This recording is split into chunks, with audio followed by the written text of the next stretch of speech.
ஒரு குட்டி கதையிலேருந்து ஆரம்பிப்போமா? ஒரு பெரிய ஊர், ஆள் நடமாட்டம் அதிகமாக இருக்கக்கூடிய ஒரு ஏரியா.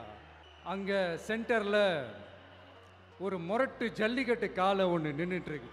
காலில் மண்ணை வீசிக்கிட்டு சீறிக்கிட்டு அப்படியே நின்றுட்டுருக்குது. அந்த காளையை அடக்கி அமைதி ஆக்கினா தான் மறுபடியும் ஒரு பேக் டு நார்மல் சுச்சுவேஷனுக்கு அந்த இடம் மாறும். அந்த ஊரில் இருக்கிற ஒரு சில பேருக்கு மட்டும்தான் அந்த காளை அடங்கும். அவங்க யாருமே அங்கே இல்லை. ஆனால் அந்த க்ரௌடில் இருந்த ஒரு சில பேர், ஆல்ரெடி அந்த காளையை அடக்கணங்களோட இருந்த ஒரு சில பேர், எங்களுக்கு இல்லாத அனுபவமா? நாங்க பார்க்காத காளையா? நாங்க பார்க்காத மாடா? நாங்க போய் அடக்குறோம்னு சொல்லிட்டு உள்ள போறாங்க.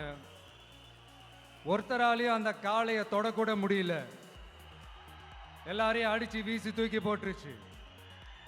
இப்ப என்னடா பண்றது அப்படின்னு பார்க்கும்போது அந்த கூட்டத்தை விலக்கிட்டு ஒரு சின்ன பையன் ஒரு என்ட்ரி ஒன்று கொடுக்குறான். உங்களுக்கு தான் தெரியும்ல, டேய் எங்களாலே முடியல, நீ எல்லாம் என்னத்தை போய் கிழிக்க போற? எங்களுக்கு அவ்வளோ அனுபவம் இருக்குது, நாங்களே அடிபட்டு ஓரமா படுத்து கிடக்கிறோம். இவன் விளையாட்டுத்தனமா ஏதோ பண்ணிட்டு கிடக்கிறான், பாவம் அந்த காலை கிட்ட போய் அடிபட்டு சாவ போறான்.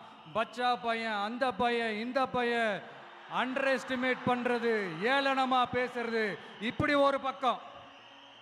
இன்னொரு பக்கம் பரிதாபப்பட்டு, ஐயோ பாவமே, இப்படி தனியா போய் மாட்டிக்கிட்டானே அந்த காலை கிட்ட, என்ன பண்ண போறானோ அப்படின்ட்டு ஒரு பக்கம் பரிதாபப்பட்டு பேசுறாங்க.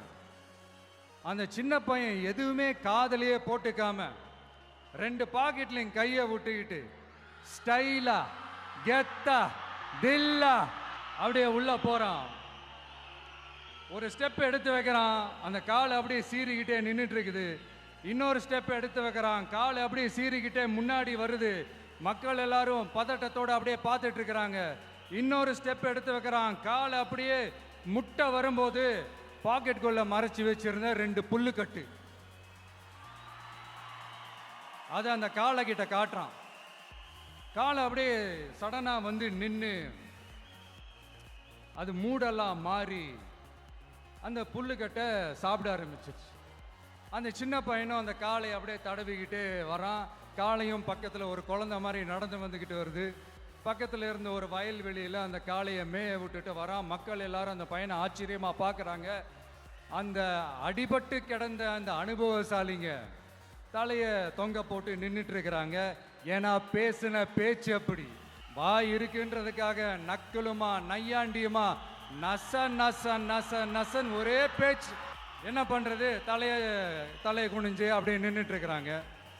அங்கே ஒரு பெரியவர் வர்றார். வந்து அந்த பையன்கிட்ட கேட்குறாரு, எப்படிப்பா இப்படி ஒரு முரட்டு காலை சீறிட்டு நின்றுட்டு இருந்தது, எப்படி அந்த காளையை அடக்கின அப்படின்னு கேட்டதுக்கு அந்த பையன் சொல்கிறான், ஐயா எனக்கு அந்த காளையை பார்த்தா கோபமாக இருந்த மாதிரிலாம் எனக்கு தெரியல, அந்த காலை பசியோடு இருந்த மாதிரி இருந்தது.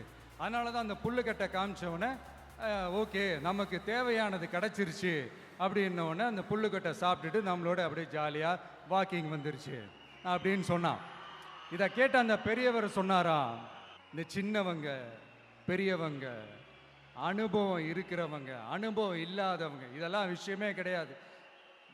யாராக இருந்தாலும் அந்த சூழலுக்கு ஏற்ற மாதிரி அந்த சிச்சுவேஷனுக்கு தகுந்த மாதிரி என்ன பண்ணி அந்த ப்ராப்ளமை சால்வ் பண்ணுறான், ஏது பண்ணி அந்த ப்ராப்ளமை சால்வ் பண்ணுறான், அதுதான் விஷயமே, அதுதான் மேட்ரு.